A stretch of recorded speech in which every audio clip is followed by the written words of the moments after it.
Disclaimer: all of the people who speak on this podcast are non-professionals, so please do not quote or reference us in your papers. Thank you and have a nice listen. Okay. Hello, dear listeners. I am Boyan Milenkov and welcome to our new season of AUBG Couch Chronicles. I'm your host for this episode, and here with me are some of the new members of our club, Silvion and Shelby. Can you please introduce yourselves? Yeah, sure thing. I'm Silvio. I am a sophomore, second year at AUBG, majoring in economics and political science, and I'm really glad to be here on this podcast. Hi, I'm Gabriela Iglova, or like people also know me as Shelby. I'm a first year freshman, and I'm first year in the club also. Wow, shocker.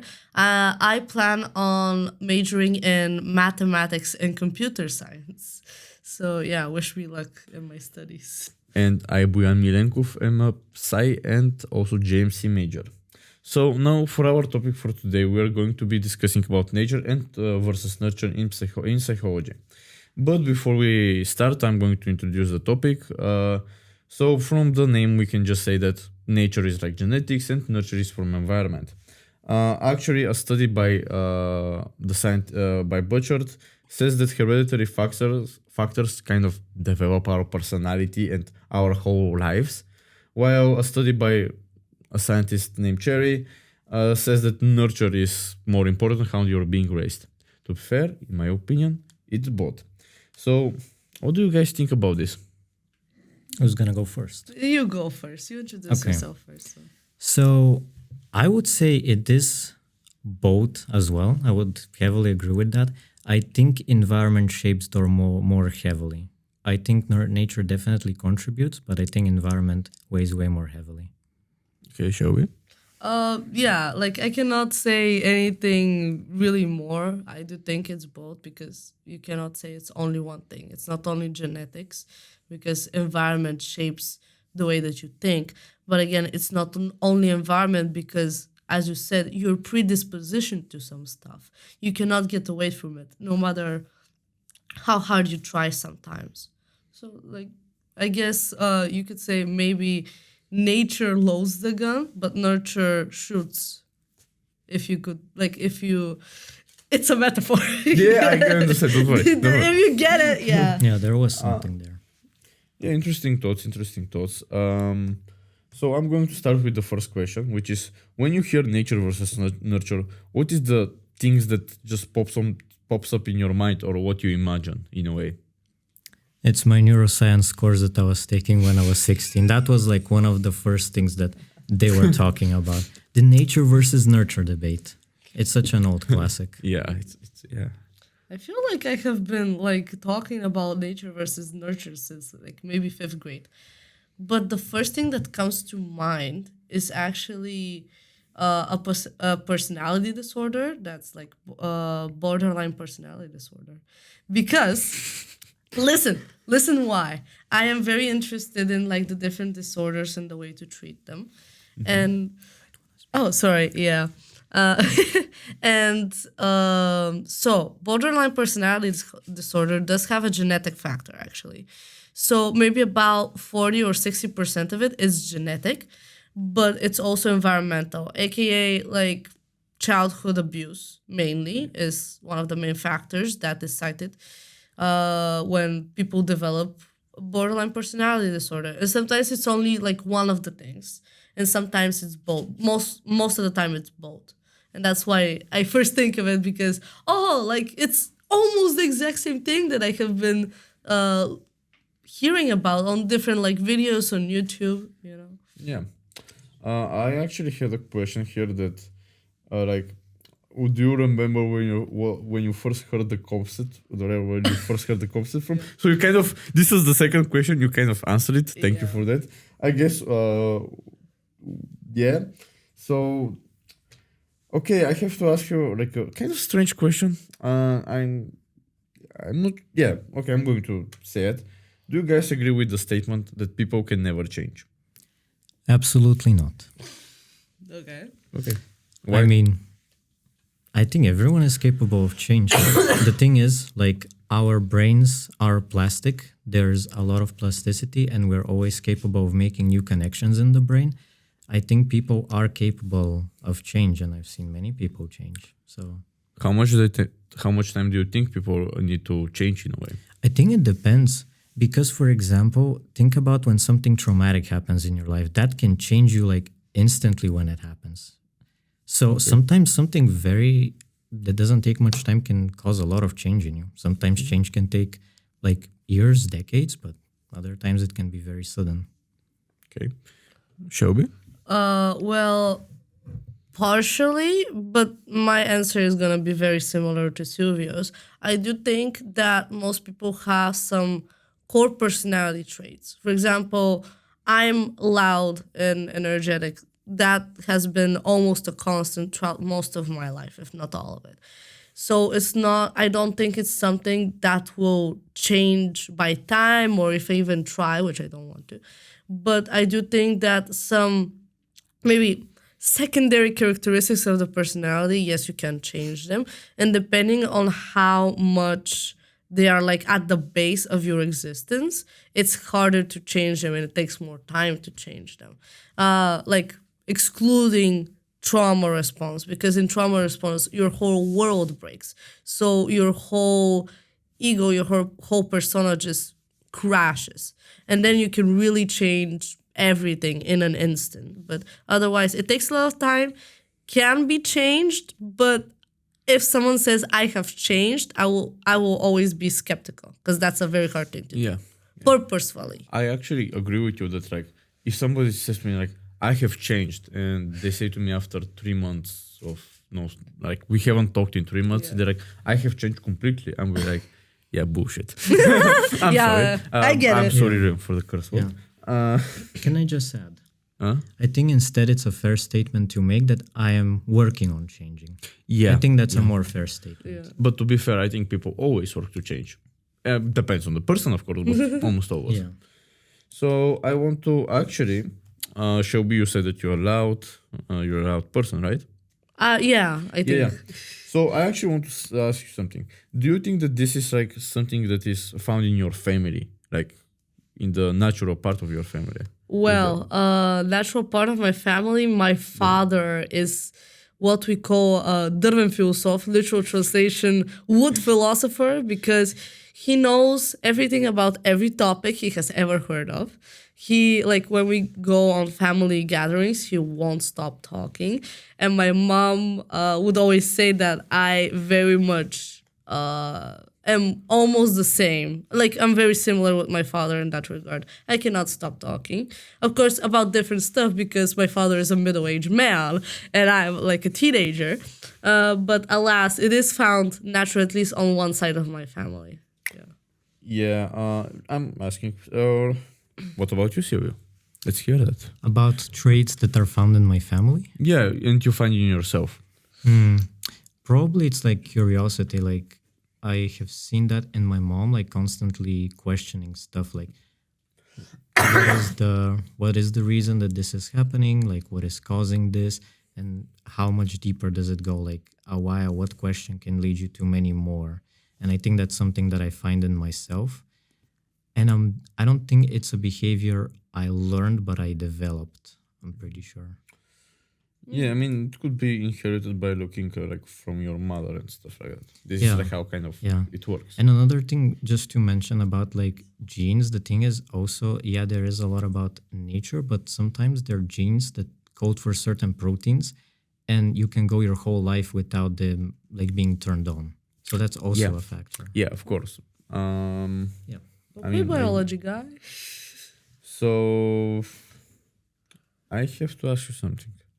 Do you think that, for example, intelligence or talent can be kind of inherited in some sort of way? Not necessarily. I think it is mostly environmental. I mean, it has to do a lot with your nutrition, with what kind of environment you grow up in, like what kind of schooling you go through, your education, your teachers. I think there is probably some factor to some extent for natural talent and intelligence, but for the most part, I would say it's like probably 90% learned. I don't think there's too much about talent. It's a lot about hard work. If you look at a lot of successful people, they grew up in like very rich environments. They had a lot of experience and they had a lot of time to train and practice certain skills. So Yeah, I do agree with that. I mean, an intelligent kid which is poor could not have the resources to kind of. I mean, they might not have the finances to finance their study and stuff like that, which is kind of cruel in a way for them.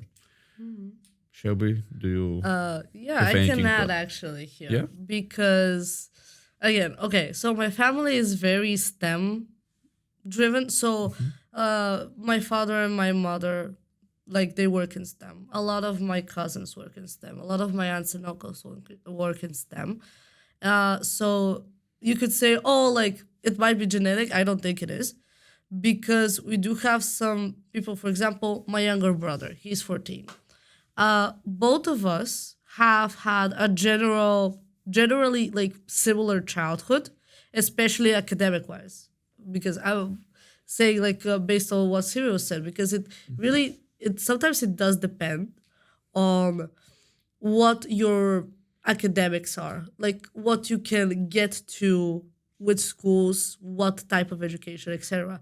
But even though me and my brother have had the same opportunities, he has taken a different path because I do think that he's a little bit different, like genetically wise. He took maybe more from one of the parents than the other. I'm very mathematically driven, even though I'm in psychology club.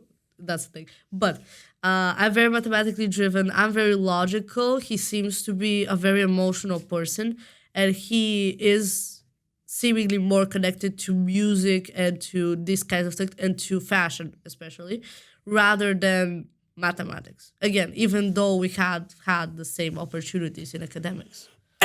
So yes, it's mainly nurture. I can agree with Silvio, but at the same time, I do think there's like a tiny little bit of a nature factor here. Individualism, something like that. Yeah, honestly, I'm not 100% sure because fun fact, most of my family is like in the IT sphere, and here I am trying to become a psychologist, which is really funny. So for me, I kind of understand your brother in a way because like you want to do something that like your family's like, what? You want to do something? But computers, money. Money. I mean, not only money, of course, but like, Business. yeah. I even was an IT specialist for 5 years, like in high school.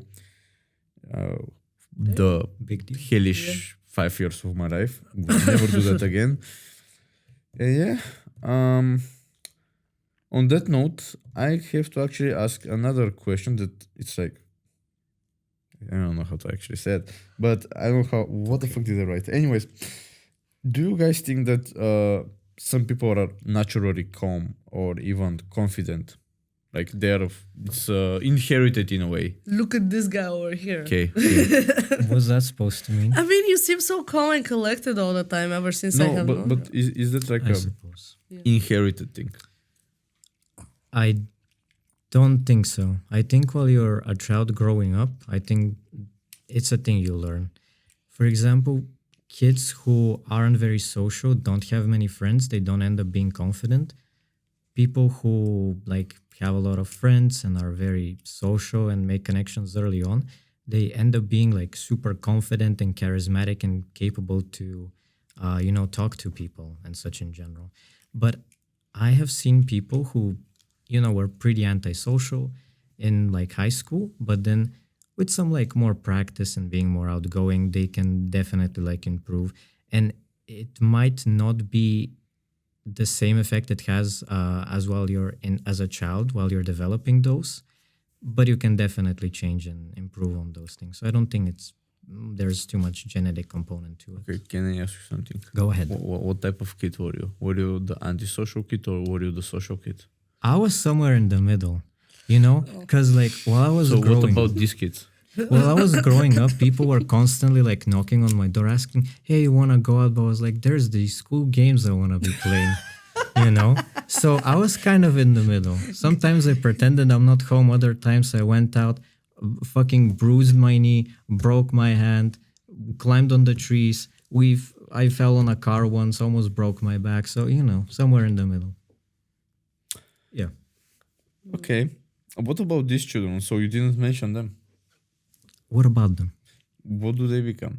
Do they have social skills or not? Are they confident? I don't know them anymore. You are one of them. Oh, me. Oh, me. come on. I don't know me anymore. Okay, I'm a different person now. I mean, probably, I'd say so. Why not? I'm being humble. What? What was the question again? Okay, so Yeah. basically No, the give me question. your opinion. Give your opinion to the viewers, okay? No. So the question is do you think that there is some you can be naturally calm or confident, and is this inherited actually? So What? is this inherited? Can you inherit that being calm and confident Yeah. Well, by genes and in stuff? in the beginning, In the beginning. yeah. In the beginning. In Oh my the God. beginning. Well, I think very early childhood, maybe until about 7 years old, when you're still learning about the environment, it can be more genetically driven. Because I remember I was actually not that loud as a kid.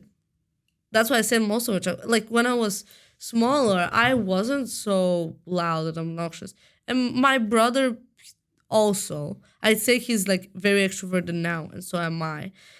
So in the beginning, again, early childhood, it's more genetically driven, but after you go to school, I think when you go to school, it really depends on the environment at school. If you enjoy your school environment, you have a lot of friends, then you're prone to be more extroverted. And if you don't like your school, which has happened to me, Me too. yeah, a general childhood experience, but you don't like your school, you don't like the people are mean to you, then you're prone to shut off. So I think once you go into school, it's a whole different environment, and after that, it's nurture way more than nature. Interesting. That's That's actually really interesting. Could I So add you- one more you- thing? Yeah, of course, that's more thing. Yeah, I didn't add about the part about the calm, but one example that came to my mind is when the mother is pregnant. If the mother is going through a lot of stress while pregnant, that can really affect the child. They can be more prone to anxiety, and I don't exactly remember the full explanation behind it, but I think stress hormones are more secreted or something, so the child can become more prone to anxiety and stress. Yeah. I have also heard that if the woman is more in distress, then it's more likely to be a girl, and if she's calmer and more collected and she feels comfortable, then it's more likely for the child to be a boy. That I have no idea about. Don't take our word for this. Go Google it. Yeah, I can try to find the article. I have read it, but Don't Do find out. all your own research. do your own research. Yeah, Podcast. so it's kind of late in the podcast, and we will probably have to put it in the front of again. This is not a professional podcast. We're students. Please have this in mind. Yeah, go Google everything Yeah. we're saying. Yes. Don't Google. Do your research and not only Google because Don't- it uses AI. don't- Anyways, Don't cite let's- us for your papers. That's true. Yeah, don't cite you. You said this on the podcast. I didn't. We didn't say anything. So now I'm going to ask you I don't know how to even say that. Do you guys think that mental health is connected to our genes? Do you think Our what? to connected to our genes? Well, we kind of had already adapted to this Yeah, topic. kind of. Yeah. I mean, yeah, there is some genetic component. Again, when I was doing research last year on antidepressants, and I do remember reading that there are people who are more predisposed to those conditions. You can have genes that make you more likely to have them. And it's the case with other conditions as well, besides mental health. There are some people who smoke a ton and they don't really get affected much. And there are people who even from just a little can have a lot of issues. So I think there's definitely a genetic component to it. I honestly am not sure if it can be connected or not, because So it's really debatable in like from what I've read and what I'm reading a lot deeper into. That's fair. Wow. Anyways, let's. Okay, I'm going to ask like a really interesting question. Do you think that there is a specific parenting style that works the best? This is more of a nurture type of question, I would say. Do you have the parenting styles? I don't remember them like by names. I mean, you don't need to know them by name. Like, what do you think a parent should do when raising a child so it can be kind of a successful and stuff like that? Can you do it like that? More like, I don't need the exact name. Okay. I mean, there's a lot of things that go into parenting. It would be very hard to, do that. I mean, I think it's good to encourage a child to explore a lot of different interests, whether that be like sports or more technical skills like piano, chess, and a lot of different subjects so they figure out what they like. So supporting them, and trying to involve them in such things. Definitely encourage the child to socialize a lot, keep a proper family environment so they know what healthy relationships look like. Keep an eye on like what they're watching, very, very much. Especially these days. Jesus Christ. My parents didn't, and Look how you turned out. yeah, I turned out amazing. Yeah, great. I see you, Bobby. Well, for very early childhood, toddler age. Okay, listen. I'm not a professional. Don't cite me on this. Don't get mad at me. Early childhood, like toddler age, is very important. Like even when it's like a tantrum, if a child is having a tantrum, to talk them through it. What do you want to do? Do you want to just let it out, or do you want me to suit you? Like, what do you want to do?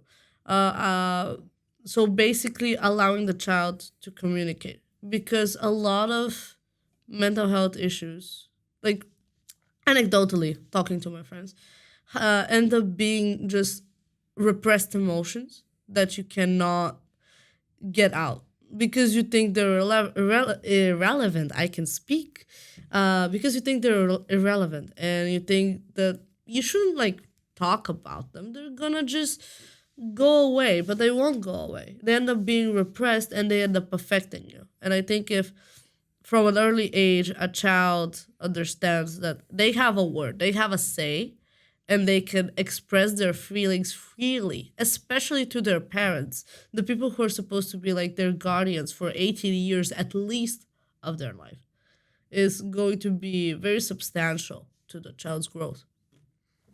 I agree with my fellow curly hair person. Bruh. Okay, here you might actually. Okay.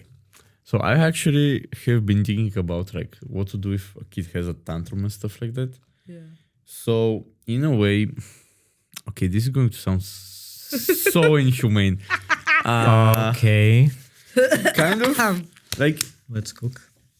you can just kind of ignore it. So you just let it have it, like worn itself Let out. it have it, by the way. Let the kid have it start a tantrum. Like let it be like, oh yeah, it worns out eventually. And Yeah. in a way you show them that it's not really, how should I put it? It's like, yeah, you can do it, but like you're not going to get a reaction out of me, because most of the kids want reaction out of their parents when they're doing that. Even when we grow up as teenagers, some of us would do some stupid stuff to just get a reaction out of our parents who are neglecting a certain child. So in a way that, yeah, you can talk to the child, but sometimes even the child doesn't know why it's throwing a tantrum. So in a way, you can just say, okay, you can let it out. It's fine. Don't worry. I gotta ask you a question. Of course. But do you think it's up? It isn't it up to the parent to, kind of be able to tell what the child is potentially feeling or try to walk it. Oh through, yeah, of course. I mean, I think that the parents shouldn't kind of try to know, but not always the parents know. That's like even parents, for example, I don't think they're going to be ever a perfect parent, because a perfect parent is like really impossible. No one is perfect. Yeah, and parents do make mistakes sometimes, and it's okay. The thing is, they have to learn from them and to never, make the same mistake again. And when they are like in the wrong, for especially if the kids are growing older, they should, I think, say that, yeah, we are wrong. I'm sorry we put you through this and etc. I mean, that's, of course, my, I would say, inhumane opinion. Yeah. Get screwed for Cass. Deal with it. I want to say something. Yeah. I want to say that's why I said not to ask the child what's wrong, because the child may not be able to say, as you said. It's what do you want me to do? What is going to work for you better? Is it to leave you alone? Is it to suit you? Is it for you to tell me what's going on? That way you communicate what the child wants to do in that case. And like in the beginning, sorry, in the beginning, the child might not respond, but when you say, hey, you have these options, the child knows that they have options. That's the important thing. Sometimes they might not be able to tell why they have done the tantrum. They might not have an explanation. They might not know, which happens to the best of us, even at our very old age of like around 20 something. 2022, Yeah, let's not talk about ages. Yeah. But what I'm trying to say is not to force the child to tell you what is going on. Why are you being like this? Just show compassion and be there. Sometimes it will not respond. You're just sitting there. You need to have a lot of patience for it. I get that. And I think this is a vital part of parenting. You do need patience in order to bring little humans to life. Oh, yeah. You You're know, right about a the lot patience. of patience. Yeah. Because Be like a hospital. A lot of patience. So, sadly, we're not talking about parenting and patience, so let's get kind of back into the topic. Yeah. Because patience is something else, if you ask me. So I'm going to ask you another question because, I mean, let's be... Yeah, that's the point of this. Yeah, kind of. Question. So, do you actually know a person who has completely changed over the years? Yes, Okay, can you tell us? me. Okay, not you. Someone who's not you. My parents, actually. I don't know how much completely, but a lot. Okay, I'll try not to keep it to make it too personal, okay? Yeah, no. Let's just say that my parents had a more conservative look on what mental health is and what it looks like and the existence of mental illness and how to be dealt with. And I would say over the past 3 years, they have really completely changed their look on how it is, and they have been able to see more of the biological concept and how it actually originates, in the brain and how it impacts people and why it happens. So I don't know if I would call that a complete change, but it's a very, very big change. And it's not just that, but a lot of other things too. Yeah, right now I was thinking, so I know my parents haven't fully changed. They have probably definitely changed, but I won't say a whole lot.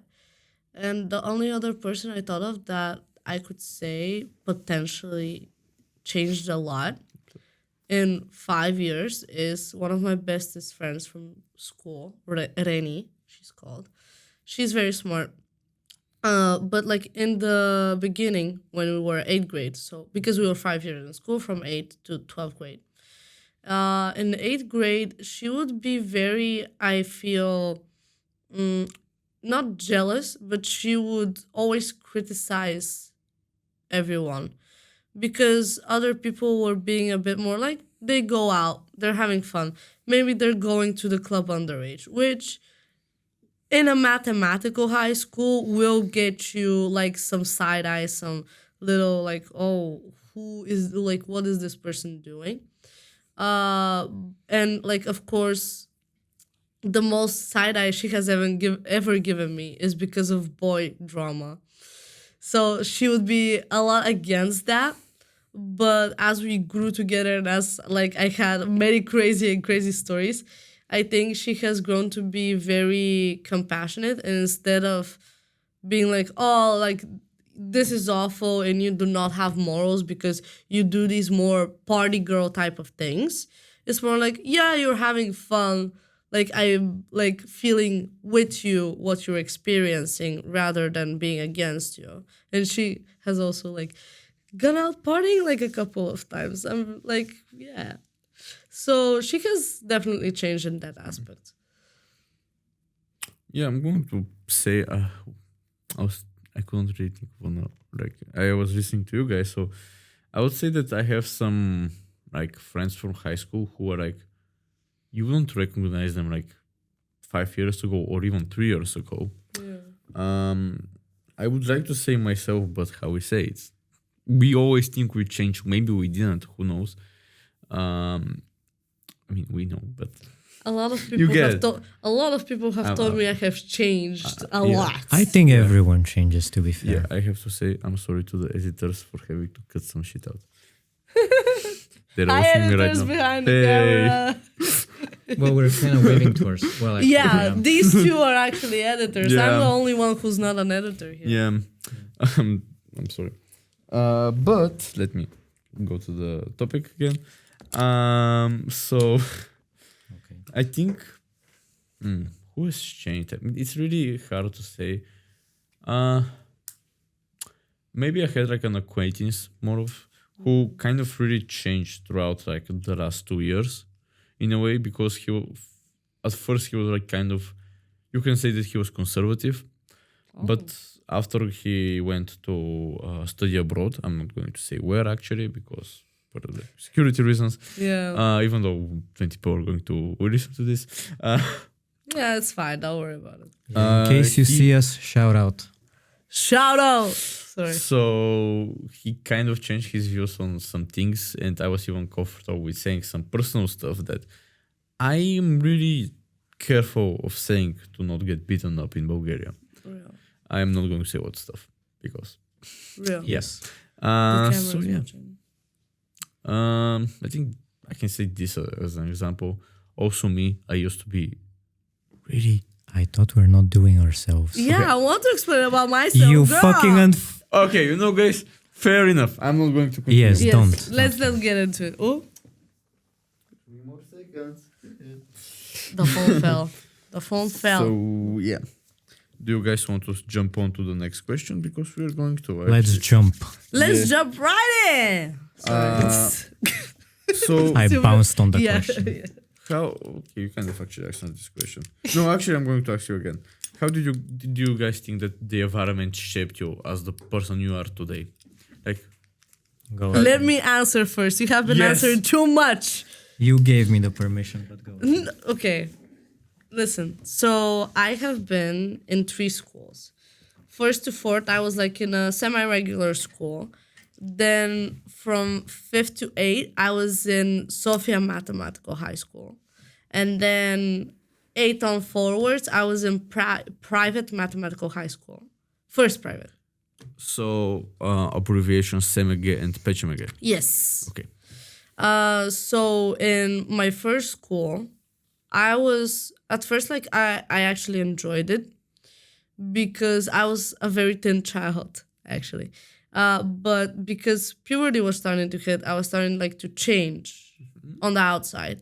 And the last 2 years of me being there were basically me being socially isolated.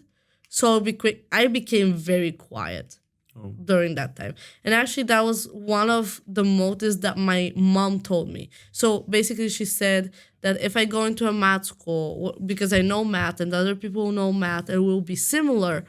And then I'll find friends in Semege way easier. And I did end up getting into Semege. Then it wasn't really different. I was nerdy. I wasn't exactly like very loud still. I was more loud than I was in my first school. Anyway. Okay. And where were then- you? I'm sorry. Yeah. Then I went into Pechimege and there I was. I found my people. Like, because of my past experiences, I was very a distasteful person in the beginning. Because I thought that if you're thinking about goodness and doing good, then you're automatically a good person. And I didn't realize at the time that you had to actually do good deeds, imagine, in order to be good. Because I would think good, but then I would do horribly to the people that loved me. And that really changed me, and I like changed over that time, because at first it was, again, very evil, very like, oh, these people, they're so disgusting. Like, I'm better because I know what I'm thinking, and I'm thinking only good stuff. This clarity type of situation. But then I realized that morality is very grayish and you cannot do it like that. And I started doing better by my people, by my side. And since then, I think I have changed a lot for the better. Well, I'm happy you're changed for the better. And We also, are happy. Yeah, we're all happy. Thank you. Now Shelby is going to answer the question. Our question, yeah. Yeah, I was zoned out. For the weed brownies just hit. What was the question? You could have not said that. Oh no! Oh, for legal reasons, that's an anecdote. It's a joke, yeah. Yes. How did your environment shape you to be the person you are today? Okay. Well, since we're going with school, the theme of school, we're turning into the trauma podcast. Let's see. Okay. So I've been to four. I don't know. Well, technically 3 schools and then a high school gymnasium. So first of all, I got my ass whooped like crazy in primary school. And then I got my ass whooped for 5th and 6th grade, like even harder. Then I went to 7th grade. Okay. So I was kind of, quiet and shy before that because I was getting my ass whooped like crazy. Then I go to 7th and I'm like, you know what? I'm done with this bullshit. So like, the people I'm around, I kind of found out that you can actually befriend anyone. That was like super awesome experience. How I found out is that these were people that I would never want to be friends with. Like, if you're watching these people from 7th grade, I hate your guts genuinely. Like, I'm gonna forward you this video on fucking Facebook so you know. And the fucking group I'm posting it. We're making shorts Please don't after come this. for us. For me, Yeah, just come for me, don't worry. I won't beef. Okay. Yes, anyways. So yeah, I learned you can befriend anyone. So that was like very cool. Like people I didn't want to talk to at all, So that was great. And then I started like working out and studying more in high school, and like people were just like being way more positive than they were in the past. And that kind of shaped me also in some bad ways at first, because I thought that to get appreciated and liked by people, you're supposed to achieve things. Like that's the only way to be treated properly, But then I kind of learned, no, I should be just myself and be happy with myself, and regardless of like what people think. I hope that answers the question well enough. Yeah, I mean, to be fair, I think the environment really changed me. Like it really shaped me as a person I am. Like at first I would say that in most of my life I have not been I would not be happy with myself if I was like 7 years ago. But right now I do believe that coming into university, it kind of changed me to be more aspirational person, to actually do stuff and be vocal about stuff. For me, environment in school in general was really bad. I genuinely hated being in school for my first 12 years.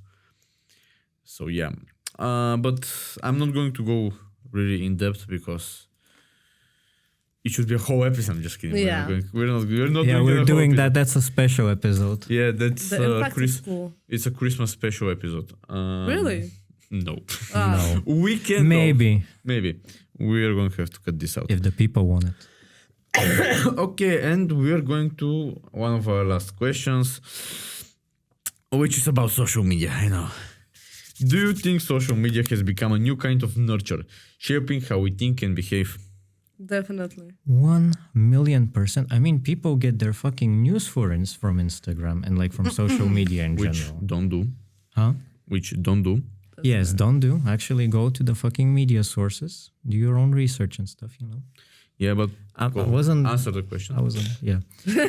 Yeah. What was the question? I was trying too hard not to shit on Shelby. Do you think social JK. media has become a new kind of nurture, shaping how we think and and behave?